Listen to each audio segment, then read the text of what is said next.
फतेहपुर पहुंचे मुख्यमंत्री योगी आदित्यनाथ ने जिले को 487 करोड़ रुपए की विकास परियोजनाओं की सौगात दी। मदारीपुर कला में आयोजित कार्यक्रम में उन्होंने विभिन्न परियोजनाओं का लोकार्पण किया और जनसभा को संबोधित करते हुए विकास, रोजगार और शिक्षा को सरकार की प्राथमिकता बताया। अपने संबोधन में सीएम ने स्वतंत्रता सेनानियों को नमन किया। वहीं समाजवादी पार्टी और कांग्रेस पर भी जमकर निशाना साधा। उन्होंने कहा कि प्रदेश में युवाओं को पारदर्शी तरीके से नौकरियां दी जा रही हैं और कानून व्यवस्था से कोई समझौता नहीं होगा। फतेहपुर के मदारी कला में मुख्यमंत्री योगी आदित्यनाथ ने 487 करोड़ रुपए की विकास परियोजनाओं का लोकार्पण किया। मंच से लोगों का अभिवादन करते हुए उन्होंने जिले के विकास और रोजगार को लेकर सरकार की योजनाओं का जिक्र किया। अपने संबोधन की शुरुआत मुख्यमंत्री ने मां गंगा यमुना की धरती और स्वतंत्रता सेनानियों को नमन कर की। उन्होंने कहा कि फतेहपुर कभी पिछड़े जिलों में गिना जाता था, लेकिन अब तेजी से विकास की राह पर आगे बढ़ रहा है। मैं सबसे पहले मां गंगा और मां यमुना से अभिसिंचित उसके द्वाबा की इस पावन धरा को, जिसे पौराणिक काल से ही ऋषि मुनियों का आशीर्वाद प्राप्त होता रहा है, जहां पर कहते हैं कि देश की आजादी के लिए 52 स्वाधीनता संग्राम सेनानियों को एक साथ फांसी के फंदे पर चढ़ाया गया था।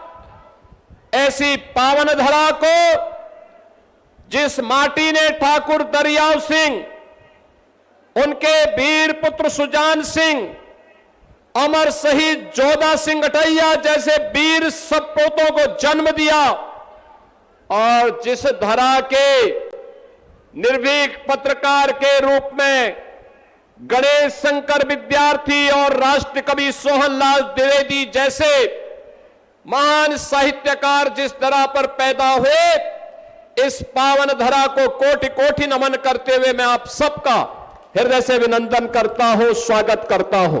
कानपुर का औद्योगिक क्षेत्र एक ओर, प्रयागराज का औद्योगिक क्षेत्र दूसरी ओर, एक और मां गंगा, एक और मां यमुना, लेकिन फतेहपुर पिछड़ा जनपद था। विकास के पायदान पर पीछे, न विकास की सड़कें थी, न स्वास्थ्य की सुविधाएं थी, न औद्योगिक निवेश था, और नौजवानों के सामने पहचान का संकट। नौजवान की नौकरी पे एसएफआई सिंडिकेट डकैती डालता था। एक नौकरी निकलती थी, उस नौकरी के लिए चाचा भतीजे की जोड़ी वसूली करने के लिए निकल पड़ती थी। याद करिए, 2012 से लेकर के 2017 के बीच में जितनी भर्तियां निकली सब विवादित हुई। कहीं भी मेरिट का ख्याल नहीं रखा गया, कहीं भी योग्य लोगों को नौकरी नहीं मिली। 2017 के बाद प्रधानमंत्री मोदी जी के नेतृत्व में जो परिवर्तन हुआ, आज वो आप सबके सामने है। अकेले यूपी में हम लोगों ने पिछले 9-9.25 वर्ष में 9 लाख से अधिक यूपी के नौजवानों को सरकारी नौकरी यूपी राज्य सरकार के अधीन उपलब्ध करवाई है। आज जब मैं देखता हूं यूपी के अंदर कोई नौकरी का नियुक्ति पत्र वितरित करता हूं, यूपी पुलिस हो, शिक्षकों की भर्ती हो, अधीनस्थ सेवा चयन आयोग के माध्यम से अभियंताओं की भर्ती हो, या Uttar Pradesh public service commission के माध्यम से होने वाली कोई भी भर्ती हो, नियुक्ति पत्र में मुझे अब फतेहपुर के नौजवान भी दिखाई देते हैं। और फतेहपुर के नौजवान भी बड़े गर्व के साथ आकर के सीना तान करके अपनी योग्यता के अनुसार नियुक्ति पत्र प्राप्त करते हैं। तो मुझे अच्छा लगता है कि फतेहपुर का नौजवान भी नियुक्ति पत्र प्राप्त कर रहा है।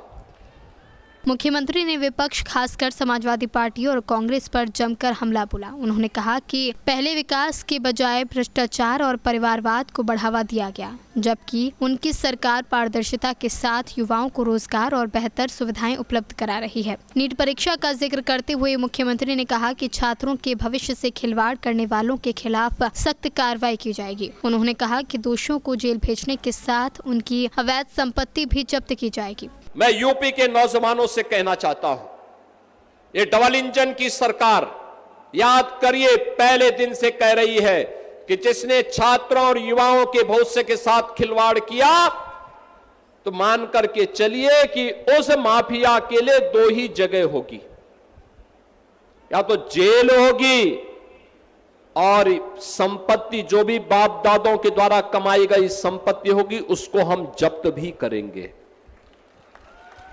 याद करना, हमने उन माफियाओं पे लगाम भी कसी है, बहुत सख्ती से लगाम कसी है। कोई खिलवाड़ नहीं कर सकता।